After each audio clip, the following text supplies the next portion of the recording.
फटाक 30 सेकंड में खबरें डाउनलोड कीजिए तक ऐप।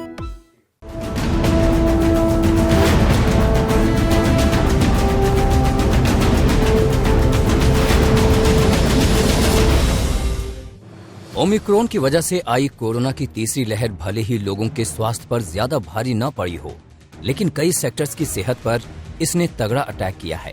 हॉस्पिटैलिटी से लेकर वेडिंग और इवेंट इंडस्ट्री के साथ ही रिटेल और फूड इंडस्ट्री तक को इसने तगड़ी चोट पहुंचाई है। प्रतिबंधों की वजह से सामान्य बिक्री के साथ ही शादी ब्याह के लिए होने वाली खरीदारी में कमी आई है।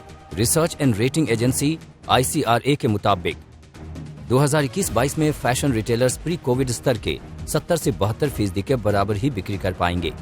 ओमिक्रॉन के अटैक की वजह से ICRA ने अपने पूर्वानुमान में 8% की कमी की है। दरअसल तीसरी लहर की वजह से लगे प्रतिबंधों की वजह से ज्यादातर स्टोर्स के खुलने के औसत समय में 20% की कमी आई है। इससे बिक्री घटने का खतरा बढ़ गया है।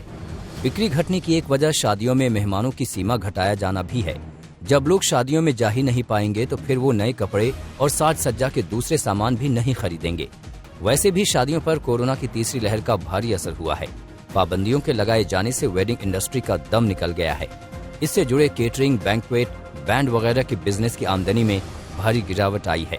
यही हाल इवेंट इंडस्ट्री का है, जिनका नुकसान शादियों में कमी से तो हुआ ही है, साथ ही दूसरे सामाजिक और पेशेवर आयोजन घटने से भी ये उद्योग अब सरकार से राहत की गुहार लगा रहा है।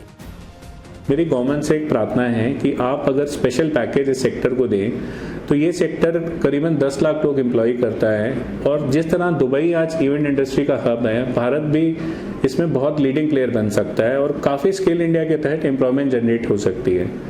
स्पेशली स्किल इंडिया के तहत अगर एटलीस्ट ट्रॉफी इंडस्ट्री को, जो कि एटलीस्ट 1000 करोड़ की ग्लोबली इंडस्ट्री है, अगर उसमें गवर्नमेंट स्पेशल पैकेजेस दे तो आज चाइना को हम बहुत अच्छे तरीके से पछाड़ सकते हैं। राहत की मांग रिटेल सेक्टर का एक बड़ा हिस्सा माने जाने वाली फूड इंडस्ट्री भी कर रही है।